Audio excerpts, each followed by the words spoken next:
طرح آپ دیکھ رہے ہیں کہ نیب اچانک سے ایکٹیو ہوتی ہے اور وہ کہتی ہے کہ اگر آپ بحریہ ٹاؤن کراچی لاہور یا اسلام آباد چھوڑ کے اگر آپ دبئی والے میں بھی جو ان کا ملک ریاض کا پروجیکٹ ہے اس میں بھی انویسٹ کرو گے تو اس کے ذمہ دار آپ خود ہوگے. تو کیوں اتنا نیب کیوں ایکٹیو ہوئی ہے, کیا وجہ بنی ہے؟ دیکھیے قذافی, میں نے جس طرح بات کی کہ سارا سینیریو سارا منظرنامہ بدل گیا ہے اور اب وہ صورتحال ملک ریاض کے لیے نہیں ہے. یعنی ہم ماضی میں دیکھیں تو NAB chairman justice retired Javed Iqbal, جن کی کوئی اچھی ریپوٹیشن بھی نہیں ہے, ان کو تعینات کس نے کیا تھا؟ ملک ریاضی نے کیا تھا. اور کیوں کیا تھا؟ اچھا اچھا, جسٹس ریٹائرڈ جاوید اقبال کو ملک ریاض نے تعینات کیا تھا. ملک ریاض اتنے تو باثر تھے کہ وہ چیئرمین سینٹ کو بھی تعینات کرتے تھے. یعنی ان کے اثر و رسوخ سے تو انکار نہیں ہے ماضی میں, اب ان کے اثر و رسوخ بھی نہیں رہے اور وہ جو دو نمبری معاملات چلتے رہے, جو دباؤ چلتا رہا یا جو ان کا پیسہ بولتا تھا, اب وہ چیزیں نہیں رہی. اب تو سارا منظرنامہ سارا سینیریو چینج ہوتا جا رہا ہے. اب نئے منظرنامے میں ملک ریاض کے لیے تو وہ صورتحال نہیں ہے جو ماضی میں ہوا کرتی تھی. اب تو ٹرانسپیرنٹ ہوتے جا رہے ہیں معاملات, اور ٹرانسپیرنٹ ہونے کے بہت سارے شواہد بھی ہیں. عمران خان ایک پاپولر لیڈر ہیں, ان کے پاس طاقتور سوشل میڈیا بھی تھا, گالم گلوچ بھی تھی, فیک نیوز اور پروپیگنڈا بھی تھا, یوٹیوبرز بھی تھے, لیکن عمران خان پر پھر بھی ہاتھ ڈالا گیا, پھر بھی انہیں 14 سال قید کی سزا سنا دی گئی. یعنی غیر روایتی طور پر بہت کچھ ہونے لگا ہے. پہلے ہمیشہ ہم صاحب ہی سوال کرتے تھے کہ کسی جرنیل سے پوچھ گچھ کبھی نہیں ہوتی, وہ سوال بھی غیر اہم ہوتا جا رہا ہے. طاقتور ترین جرنیل فیض حمید پر کیا ہاتھ نہیں ڈالا گیا؟ کیا ان سے انویسٹیگیشن نہیں ہو رہی ہے؟ کیا وہ جیل میں نہیں ہے, آرمی کسٹڈی میں نہیں ہے؟ ملک ریاض اس ملک کے طاقتور ترین آدمی تھے, وہ باقاعدہ ان کی مرضی سے حکومتیں تشکیل پاتی تھی. بڑے بڑے بااثر سیاستدان ان کی چوکٹ پر حاضری دیتے تھے, میڈیا ٹائیکون دیتے تھے, ریٹائرڈ جرنیل ان کے ہاں ملازم ہوتے تھے, لیکن اسی ملک ریاض پر بھی ہاتھ ڈالا گیا. تو یہ جو چینج ہوتا منظرنامہ ہے وہ اسی سے پھوٹا ہے کہ اسٹیبلشمنٹ کے اندر اس طرح کے لوگ نہیں ہیں جو ماضی میں ہوا کرتے تھے. ماضی میں اسٹیبلشمنٹ کے اندر کون تھے؟ ماضی میں تو وہاں پر فیض حمید جیسے لوگ تھے, عاصم باجوہ جیسے لوگ تھے. تو ظاہر ہے جب وہ لوگ ہوتے تھے, قمر جاوید باجوہ ہوتے تھے, اس طرح کے لوگ ہوتے تھے, تو پھر ظاہر ہے کہ اس سے ملک ریاض جیسے آدمی کو کی سہولت کاری ہوتی تھی, ان کو فیسیلیٹیٹ کیا جاتا تھا, ان کو سپورٹ ملتی تھی. اب وہ چیز نہیں ہے اسٹیبلشمنٹ کے اندر. جب وہ چیز ختم ہو گئی ہے, جس طرح میں نے عمران کی, فیض حمید کی یہ مثالیں دیے, وہاں سے منظرنامہ تبدیل ہو گئے, تو پھر باہر کے منظرنامے پر اس کا اثر پڑنے لگا ہے, اور بہت تیزی کے ساتھ بہت سے لوگ شکنجے میں آتے جا رہے ہیں. ٹھیک ہے. اچھا سر, مذاکرات کی بات چلی تھی اب سے کچھ دن پہلے, جب یہ 100 ملین پاؤنڈ کا جس میں سزا ہوئی ہے, تب تک وہ سزا نہیں ہوئی تھی. اس سے پہلے بیرسٹر جو گوہر ہے وہ بتا رہے تھے کہ ہماری آرمی چیف سے کوئی ملاقات بھی ہوئی ہے اور ڈیل کی پس پردہ ڈیل کی باتیں چل رہی تھی. کیا ہوا اچانک سے سزا بھی ہو گئی؟ نہ صرف عمران خان کو ہوئی, بشرا بی بی کو بھی ہو گئی, اور مذاکرات بھی اچانک سے اب جو ان کی بات تھی وہ بھی کم ہوتی جا رہی ہے. دیکھیں, بیرسٹر گوہر نے قومی اسمبلی میں ایک خاتون صحافی کے سوال کے جواب میں کہا کہ ہماری ملاقات نہیں ہوئی. پھر دوسرے دن جب وہ اڈیالہ عمران خان سے ملنے گئے اور واپس آئے تو انہوں نے کہا کہ ہماری ملاقات ہوئی ہے. میں نے مسلسل, اگر آپ نے مجھے میرے میڈیا پر دیے گئے ویوز دیکھے ہو یا میرے ویڈیو وغیرہ, بالکل کہ انفرادی ملاقات کوئی نہیں ہوئی ہے, جھوٹ بول رہے ہیں. پھر بیرسٹر گوہر نے دوسرے دن کیوں کہا؟ اس لیے کہا کہ جب وہ عمران خان سے ملنے گئے تو عمران خان نے انہیں کہا کہ باہر جا کر میڈیا سے کہنا کہ ہماری ملاقات ہوئی ہے انفرادی. دراصل وہ حکومت اور اسٹیبلشمنٹ کے درمیان غلط فہمیوں کو آگے بڑھانا چاہتے تھے, اور اس غلط فہمی میں, اس ٹریپ میں عرفان صدیقی صاحب آ بھی گئے تھے. جب انہوں نے کہا کہ دو دروازوں سے مذاکرات نہیں چل سکتے. بھائی دوسرے دروازے پر کوئی مذاکرات ہوئے ہی نہیں, آپ کے پاس معلومات کی کمی ہے. لیکن پھر ان معاملات کو سمجھا بھی گیا اور اس کو سنبھالا بھی گیا کہ عمران خان ایک اور گیم کھیلنا چاہتے ہیں. پھر اس کے 1-2 دن بعد ان کو سزا بھی سنا دی گئی. وہ معاملہ بھی ختم ہو گیا کہ ہماری ملاقات ہوئی تھی. اگر آپ کی ملاقات ہوئی تھی تو پھر یہ سزا کیا ہے؟ اچھا, ایک تاثر بھی دیا جا رہا تھا کہ بشرا بی بی سے شاید کوئی بیک ڈور مذاکرات چل رہے ہیں, وہ بھی ایک تاثر دیا جا رہا تھا. بشرا بی بی کو بھی سزا ہوگی اسی کیس. بالکل, بشرا بی بی کے ساتھ کچھ نہ کچھ رابطہ ہے اور یہ گزشتہ 1 مہینے سے ہے.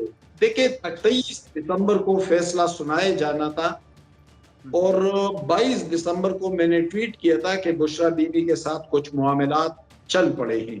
پھر 23 دسمبر کو وہ فیصلہ ڈیلے کر دیا گیا, وہ 6 جنوری پر چلا گیا. بالکل 13 جنوری پر گیا اور پھر 13 جنوری 17 جنوری پر گیا. تو یہ اس لیے ہو رہا تھا کہ بشرا بی بی کے ساتھ در پردہ کچھ معاملات چل رہے تھے اور بشرا بی بی قدر دانائی کے ساتھ معاملات کو سمجھ بھی رہی تھی. یعنی وہ اس کے حق میں تھی کہ یہ جو یوٹیوبرز اور یہ جو سوشل میڈیا پر گالم گلوچ ہے, اس سے اب پارٹی کو ڈسٹنس کرنا چاہیے کیونکہ پارٹی مضبوط ہے, ہمارا مضبوط سٹرکچر ہے, ہمارے ہزاروں لاکھوں کارکن ہیں, اب ہمیں ان چیزوں کی ضرورت نہیں ہے. اس طرح کے کچھ معاملات تھے جو آگے چل رہے تھے, لیکن عمران خان ڈبل گیم کھیل رہے تھے. اس طرف بشرا بی بی کے ذریعے بات کر رہے تھے, بشرا کو سپورٹ کر رہے تھے. دوسری طرف علیمہ خان سے کہا کہ آپ یوٹیوبروں کے حق میں بھی بیان دے دیں اور اسٹیبلشمنٹ کے خلاف بھی بیانیاں اٹھا لے. اور ظاہر ہے اس کو سمجھا جا رہا تھا, پھر اس کے نتائج آ گئے 17 کو. سر یہ تو لوگ کہتے تھے کہ ہم تو مذاکرات کریں گے ہی نہیں, ہم تو مذاکرات میں بیٹھیں گے نہیں. پھر یہ مذاکرات دونوں سائڈوں پہ کرنے لگ گئے. پہلے انہوں نے اسٹیبلشمنٹ کے خلاف بیانیہ بنایا کہ اسٹیبلشمنٹ ملک میں ہر حکومت کو چلاتی ہے, کنٹرول کرتی ہے, ہم ان سے بھی نہیں کریں گے. بعد میں کہا کہ ہم ان سے مذاکرات کریں گے. کیا چاہتے کیا عمران خان؟ دیکھیں ایک بات تو ہے کہ مذاکرات بے معنی ہو کر رہ گئی. مذاکرات کا اصل ایجنڈا جو تھا وہ عمران خان کی رہائی ہی تھا, اسی لیے سارے معاملات چل رہے تھے. چونکہ عمران خان کو جیل کی سزا بھی سنا دی گئی, اسٹیبلشمنٹ بیک فٹ پر نہیں گئی بلکہ فرنٹ فٹ پر آ گئی. عدالتوں کے اندر صورتحال سنبھل رہی ہے, بہتری آ رہی ہے. تو اب میرے خیال میں مذاکرات بے معنی ہو کر رہ گئے ہیں. دوسری بات یہ ہے دوسری بات یہ ہے کہ اسٹیبلشمنٹ نے اپنے مسلز دکھا دیے کہ بھئی ہم ٹرولنگ سے اور گالم گلوچ سے اور ان چیزوں سے پیچھے نہیں ہٹیں گے. ہم وہی کریں گے جو سامنے کے حقائق ہیں یا جو آئین و قانون کے مطابق ہو. اور آئین و قانون کے مطابق 190 ملین میں عمران خان کو سزا دے دی گئی. لیکن دوسری طرف آپ دیکھیں, پہلے جج بیچارے پر چڑھائی کر دی گئی کہ اس کے خلاف 2004 میں انکوائری ہوئی تھی. بھئی اگر ججز کے کیریئر کو آپ سمجھ رہے ہیں تو کوئی جج ڈسٹرکٹ اینڈ سیشن جج تک پہنچتے بہت سارے انکوائریوں کا سامنا بھی کرتا ہے. اس سروس میں یہ بہت ہوتا ہے. تو یہ کوئی انہونی بات نہیں تھی, لیکن اس کو کتنا بڑا چڑھا کر پیش کر دیا گیا, خصوصاً ایک مشہور صحافی کے ذریعے. جب وہ ناکام ہو گیا, وہ منصوبہ ناکام ہو گیا اور بتایا گیا بھئی اس کو تو لاہور ہائی کورٹ نے بری کر دیا تھا انکوائری کمیٹی نے. تو پھر امریکہ میں بیٹھے ایک صحافی کے ذریعے ایک اور بیانیہ ترتیب دیا گیا کہ یہ تو نیشنل کرائم ایجنسی نے کہا تھا کہ سپریم کورٹ کو بھیج دے, وہ بھی غلط ثابت ہو گیا. تو ایک طرف فیک نیوز اور پروپیگنڈے کے ذریعے معاملات چلائے جا رہے ہیں, دوسری طرف قدر بہتری اور آئین و قانون کے مطابق معاملات آگے بڑھائے جا رہے ہیں. اور اسی لیے جو فیک معاملات ہیں, جو پروپیگنڈا ہے, جو جھوٹ ہے, اس کو شکست پر شکست ہوتی جا رہی ہے. اچھا سر، لاسٹ میں آپ سے پوچھنا چاہوں گا کہ یہ جو ڈونلڈ ٹرمپ ہے، وہ سوشل میڈیا پہ تو ایک بیانیہ بنایا گیا تھا کہ ڈونلڈ ٹرمپ جس دن اوتھ لیں گے، جس دن ان کی حقداری، اس عمران خان کا بھی یا ذکر کریں گے یا کہیں گے کہ انہیں پٹیالہ جیل سے باہر نکالو. اس طرح کی کمپین چل رہی تھی سوشل میڈیا پہ، اب کچھ بھی نظر نہیں آ رہا، کیا وجہ بنی؟ تو ڈونلڈ ٹرمپ نے تو حلف اٹھا لیا ہے. ہاں کیا آیا آپ نے، انہوں نے پہلی تقریر میں جو باتیں کی تو وہ تو طالبان کے خلاف انتہائی سخت موقف انہوں نے اپنایا ہے. یہاں تک کہا کہ افغانستان میں جو ہمارا اسلحہ رہ گیا ہے ہم اسے بھی واپس لے کر آئیں گے، اور طالبان کی فنڈنگ بند کرنے کا بھی اعلان کیا. تو انتہائی سخت موقف انہوں نے اپنا لیا ہے. اب ہمیں جو ہمارے گرد و پیش کے حالات ہیں، جو ہمارا منظرنامہ ہے، اسی میں ہمیں دیکھنا چاہیے کہ پاکستان کی کون سی جماعت طالبان کے نزدیک ہے یا ان کی ہمدرد ہے. یعنی یہ تو نہ نواز شریف نے کہا، نہ آصف زرداری نے، نہ مولانا فضل الرحمان نے، نہ احمد ولی نے کہ طالبان کی دفتر کھول دے. نہ طالبان نے ان رہنماؤں یا ان کی جماعتوں کے حوالے سے ہمدردی کا اظہار کیا ہے، یا جنرال مبین کے ذریعے ٹک ٹاک پر ان کی کمپین چلائی یا ان کی سپورٹ کی. اگر کیے تو ایک ہی جماعت کے حوالے سے دونوں طرف سے، یا ادھر سے بھی ان کے لیے ہمدردی کے پیغام تھے اور ادھر سے بھی دوستی کا پیغام تھا. تو وہ جماعت کون سی ہے؟ وہ تو پی ٹی آئی ہے. تو اگر ڈونلڈ ٹرمپ طالبان کے حوالے سے سخت موقف اپنا رہے ہیں تو پھر طالبان کے ہمدردوں اور ان کے غمگساروں کے حوالے سے وہ کس طرح مثبت رویہ رکھ سکتے ہیں؟ پھر ظاہر ہے کہ دوست کا دشمن کا دوست بھی دشمن ہی ہوتا ہے.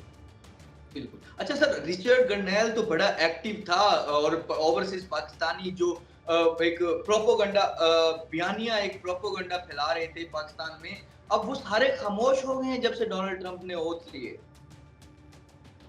دیکھیے، جو بیانیہ چلایا جا رہا تھا عادل راجہ سے شہباز گل تک کے لوگوں کے ذریعے، وہ بیانیہ اب وہ قدر دم توڑتا جا رہا ہے. آخر کب تک فیک نیوز اور جھوٹ کے ذریعے آپ لوگوں کو بے وقوف بناتے رہیں گے؟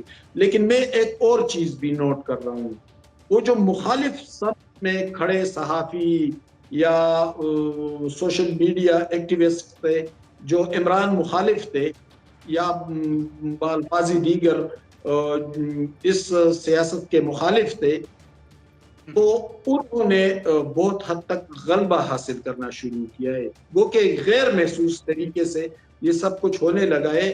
لیکن پہلے جس طرح وہ لوگ بہت پیچھے دھکیل دیے گئے تھے پی ٹی آئی کے طاقتور سوشل میڈیا کے ذریعے، اب وہ صورتحال نہیں رہی.